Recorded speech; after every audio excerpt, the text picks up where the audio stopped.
Hey guys! So welcome to Unit 2B, which is Rome. So exciting.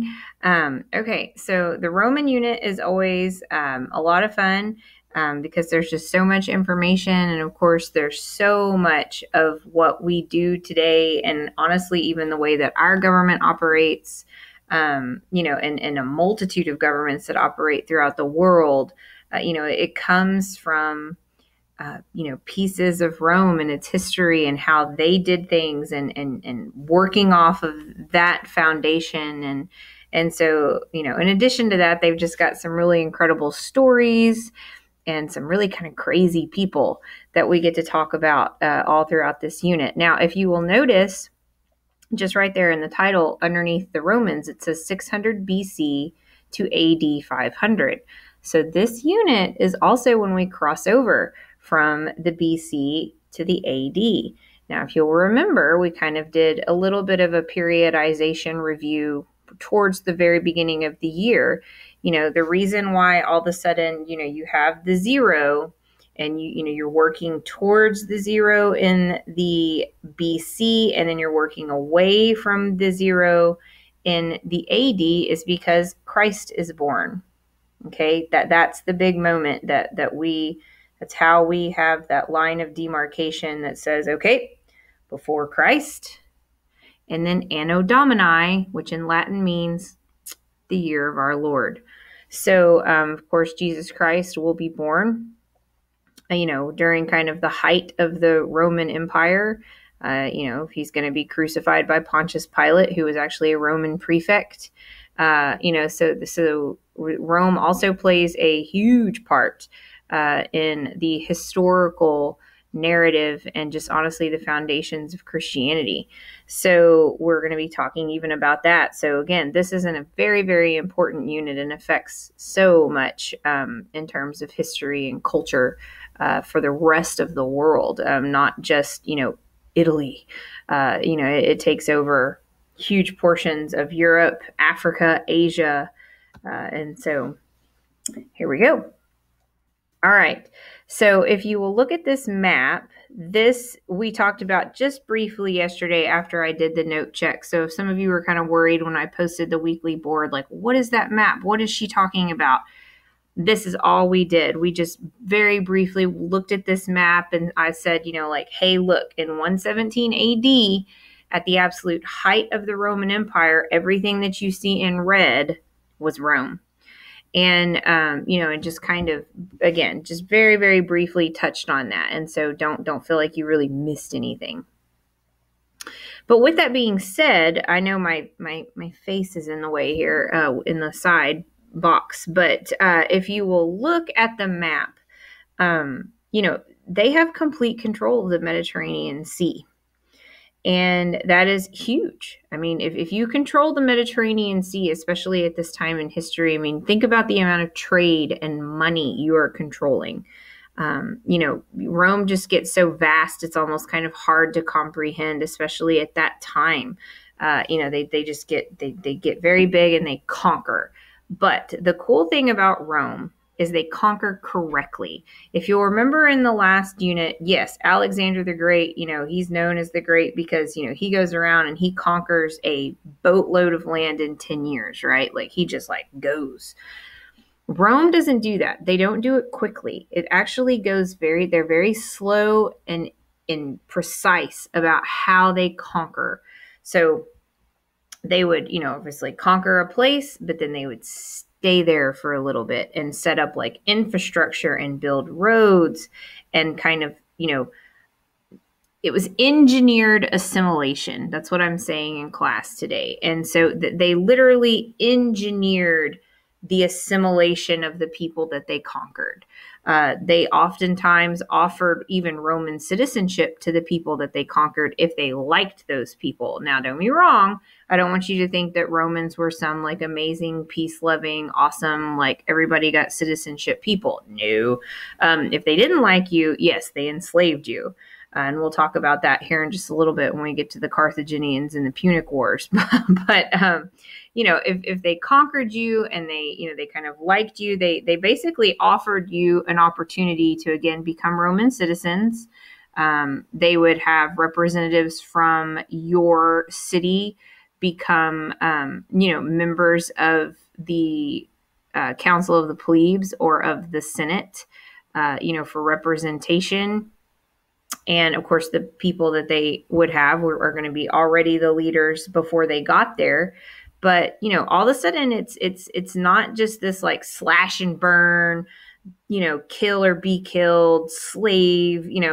Again, they went slow and methodically about it, and I mean this and created a solid foundation of an empire in order to sustain it for as long as they did.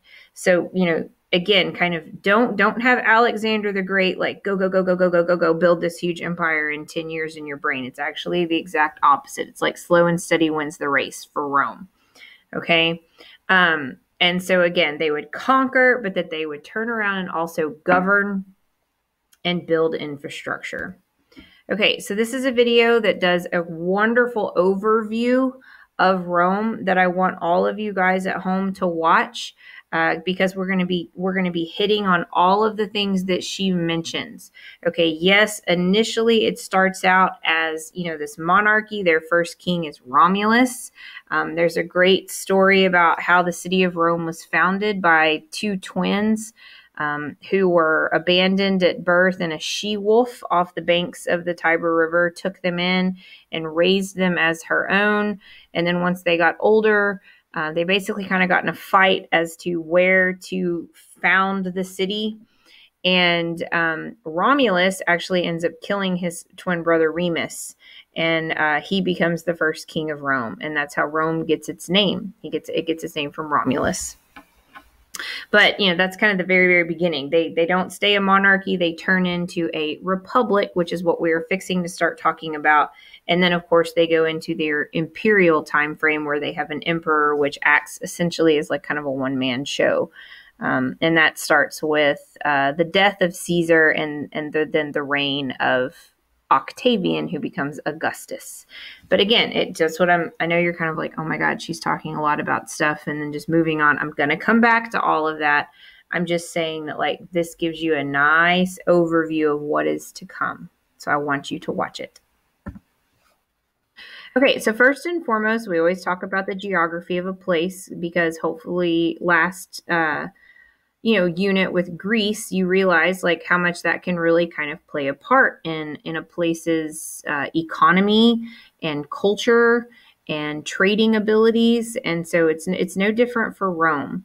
The Italian peninsula, of course, it does have a mountain range kind of running down there through the middle of it, known as the Apennine Mountain Range. But on either side of the mountain range, you have really great, abundant, fertile soil.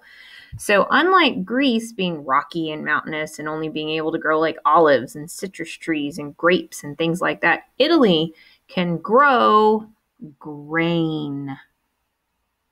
Remember how important grain is. You got to have grain to make bread, and bread is like numero uno when it comes to a food product that helps sustain a population in this day and age that we're talking about. So, that helps Rome have more success financially and more financial independence than Greece ever did. They don't have to try to import in all of their grain because they're creating it. You can't see because, again, my head is in the way, but when you're looking at the slideshow independent from watching the video, you will see that Rome sits on the banks of the Tiber River. And we've talked about how important it is for, cities to, form, and that's why they form next to fresh water sources. Again, 9 times out of 10, it being a river. Because we can go a pretty long time without eating. We can only go 3 days without water. And of course, water also is hugely important to crops and trade. So that's usually why you've got one right there around all of the older cities. It's also just off the coast of the Mediterranean Sea. So the river Tiber allows for a nice little route in there. And Rome has 7 hills, actually very famous 7 hills. And and so they also founded the city there because it created a great defensive position. It creates a higher vantage point. Okay, so let's look at Rome as a republic, because we're not going to really talk about when it was a monarchy, because they didn't really do anything under the monarchy that was of historical significance. They start really kind of becoming Rome once they turn into a republic, and then of course, become imperial. So a republic, what is that? How is that different from, the direct democracy that we talked about in the last unit with Athens? Well, if you remember in Athens, I told you guys there'd be like 50,000 men showing up, at the Acropolis to participate in the government. Well, a republic isn't that. It's certain citizens, yes, having the right to vote and representing, the Romans, but it's not every citizen participating. And so actually here in the United States, we are a democratic republic. So yes, all citizens in the United States get to vote, but we vote representatives to go to Washington, D.C. and speak for us and vote for things on our behalf. Because you can't have all of the American people showing up in Washington D.C. and being like, well, I have a say. Well, I have a say. It doesn't work that way. So again, we vote in representatives. So we are a combination of kind of Athens and Rome. We are a democratic republic. So so again, all that history doesn't matter. Yes, it does. All right. So Rome, again, as I said, were very methodical conquerors. They did it slow and steady. Again, they would expand, but make sure that the people that they conquered and then the people that they also allowed to become citizens spoke Latin, knew about the republic and how it operated, had representatives that that would go to Rome and represent that area. And so, again, sometimes they didn't even have to fight. Sometimes a city and its leaders would just be standing there welcoming the Roman soldiers and representatives with open arms. It'd be like, oh my God, we heard you were coming. Yes, please, we want to be a part of Rome. Other times, of course, it wasn't that easy, but because they became so good at, kind of fostering this, image, it was marketing at its best. Again, there were times that there wasn't even a fight. Now, if there were communities that they felt they didn't want to become citizens, it was kind of well, we want to conquer these people, but we don't know if we really want them to be Roman citizens. They made them their allies. It was okay, you're not a Roman citizen, but you are an ally to Rome. That means we will protect you and you will help protect us. And that was still a pretty decent gig for most of these smaller regions that, didn't have big military forces and could easily be conquered by people way less willing to work with them. So a lot of other places didn't get Roman citizenship, but got Roman protection. And of course, the trade-off was we will send you our men to serve in your military. So of course that also enhanced the Roman army. So like I said, when they're going in and conquering, they're building infrastructure. One of the most famous things in engineering that Romans did well was building roads. My husband actually builds roads for a living, and there is a ton of engineering to it that most students don't really realize. You have to dig it out, and then you have to, of course, fill in the base, and then you also have to fill in the millings, and then you start to pave. And if you will notice, and I'm not telling you to go stand out in the middle of a road, please don't do that. If you'll ever notice, roads have a slight kind of curve to them. And it's so, of course, water will drain off of them and not stand on the road because, of course, from chemistry, you guys should know water is the greatest solvent. And then on the sides of the roads, of course, we have our ditches. So you've seen it when it rains really, really a lot, water's running down the sides of the roads. Well, those drainage ditches are there just for that reason, for runoff water. And the Romans guys are the ones that perfected that and engineered that. And to this day, we still build roads similar to exactly how the Romans did it. We just don't have like, like stone pavers. Now we have big paving machines that make it a lot, smoother on us.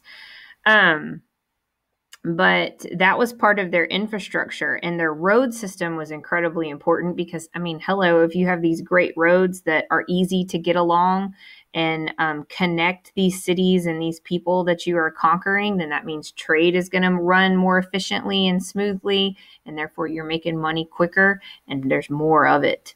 So again, the road system was highly, highly important. Okay, so today in class, I'm like, okay, so we're talking about, Rome being a republic, and then the very first, bolded word on Roman political structure slide is dictator. Like, what is up with that? All right, now there's a catch to this. I know when you see the word dictator, you automatically think like one man show. A lot of you probably think of like Saddam Hussein, or you think of Hitler, or you think of like those quintessential like dictator type people. That was not the case in the Roman Republic. The dictator was actually elected as a temporary ruler in times of crisis. So it was essentially the Senate going, listen, we've got too much going on because we're in the middle of this crisis. Maybe it's a war. Maybe it's some type of like, volcano blowing up. Hello, Pompeii. You never know. And so they're like, we don't really have time to constantly be meeting and trying to make decisions. We trust you the most, whoever it is.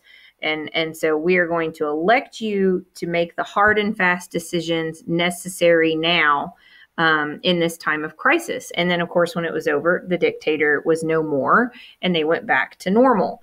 And so that is what a dictator's role was in the Roman Republic. So like very, very, very different. Most dictators aren't elected during times of crisis as a temporary ruler. So, but that's the definition for the Roman Republic. So you had 2 consuls that were elected each year to run the government. One led like the legislative side of things, the governmental side of things, and the other ran the military. And then your praetor was kind of like your chief justice. He enforced the laws. So it was kind of like, okay, the Senate has passed these laws. Now I'm going to go make sure that they are being enforced. And then you had 2 main groups of people in the Roman Republic. You had patricians and you had plebeians. Okay, the patricians are going to be like your wealthy founding families, very powerful landowners. Your plebeians are going to be potentially, honestly, very wealthy as well, but didn't necessarily start out that way. It's going to be kind of like your more middle class, even poor. And both groups paid taxes, both groups owed military service, and both groups could vote. But only patricians could be elected to governmental office. So, okay, we're fixing to get into what's called like the council or the struggle of the orders. Sorry, not the council, the struggle of the orders. And I know from U.S. history, like in 8th grade, y'all have all heard the term like taxation without representation. That's basically how the plebeians feel. Hey, we're paying taxes, we're serving in the military, and yes, like we get to vote, but we can only vote for patricians. Like, why can't we vote for plebeians? Why can't we be represented in the Senate? And so that starts, that mentality starts the struggle of the orders. Okay, because if you'll look at this slide, the Roman Senate is a select group of 300 patricians who serve for life. Hello, corruption. So again, like the plebeians' whole viewpoint was, hey, if we're doing all the same stuff y'all are, and it's just a matter of like a money thing, that's not fair. That's not right. And so again, you end up with the struggle of the orders. For a long time, of course, this was an element of social control. Patricians and plebeians could not marry because, of course, if they married, well, then you would have a blending of the 2 social classes, and the patricians didn't want that because they wanted to, maintain power. And this kind of back and forth issues, went on for like kind of hundreds of years. And the initial pacification of the plebeians was the centuriate assembly. The patricians created this little assembly, and they were like, look, we're gonna let you guys elect chief officials, we're gonna let you guys pass laws, but there was a catch. The votes were organized by wealth. Well, come on. If the patricians are the most wealthy and that's what the votes are weighted by and organized by, of course, who always wins the vote still? The patricians. And of course, the plebeians are like, do you think that we were born yesterday? I don't think so. And so, boom, what do? They're like, screw you guys. We'll create our own council. And so they created the Council of the Plebes in 471 BC as a result of the struggle of the orders. And so they created their own new officials called tribunes. And tribunes are actually going to play a pretty big role in Rome's history. They kind of protect the people. And, by creating this council, it obviously shows the patricians that, like, okay, this argument and this struggle between these, our two social groups is just not going to go away. So by the 300s or the 4th century BC, plebeians are actually given permission to marry patricians for the first time and even, wait for it, become consuls, guys. Those are the two guys at the top. And then in 287 BC, they're even given the right to pass laws, and they work hand in hand with the Senate. So you end up with two governing bodies of representatives passing laws and working together. I wonder what that sounds like. I wonder if we do that. Yes, here in the United States, we also have the Senate, but right alongside it, we have the House of Representatives, guys. That's where the idea comes from. The Council of the Plebes and the Senate of Rome. Okay, so pretty neat. Okay, so Roman law also had a judicial system. Okay, I wonder where we get these ideas. So their law code was called the 12 Tables. And if you'll look, you have proceedings preliminary to a trial. You have a trial. You have an execution of judgment. Okay, and then you have all of these laws. So they had actually like trials and courts, and people had to be proven, innocent or guilty. And, and again, there was a true standard of justice that went on underneath Roman law. And so that's, of course, another huge part of Rome's history and legacy, because, hello, we still do that today. Thank goodness. Okay, this is another video I want you guys to watch. It just kind of goes over in more detail the conflict of the orders, and he does talk about the 12 tables a little bit too. So we're actually not getting to this today in class, but tomorrow is a half day and it's only going to be like 25 minutes. And so the video is going to be kind of the main part of tomorrow. So I'm just going to go ahead and get today and tomorrow done in this one video, but this is the Punic Wars. Okay, so the Punic Wars are between Rome and Carthage, and Rome hates Carthage. They look at Carthage as kind of these barbaric people, and they kind of were, and they like sacrificed babies and stuff. And so Rome looked at them as being like not cool.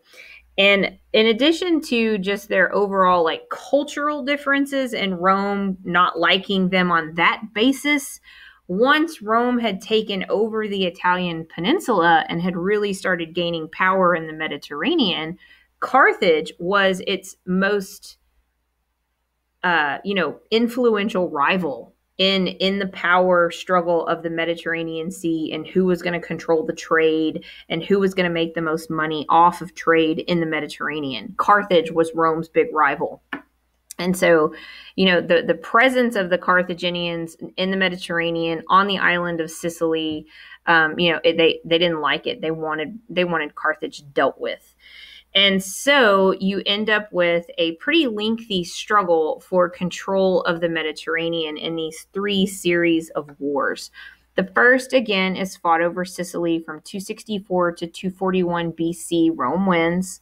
Okay. And then you have a second one that is launched by a general by the name Hannibal. Hannibal is a Carthaginian general, and he is very, very famous in history because he actually, instead of attacking Rome head on, he takes his army and he goes around up to the north of the Italian peninsula and comes through the Alps and then comes down to get to Rome. And his army, of course, is quite impressive and expansive. And he starts out his journey with, I can't remember how many elephants. Like, he had war elephants. How cool is that? I want to say that he had like 20 or 30 war elephants. And so this dude crosses the Alps. Like, the Alps are the mountains that are like in Switzerland, you know, that all the really rich people go in the wintertime and like ski on and stuff. I mean, they're impressive. Mont Blanc is there.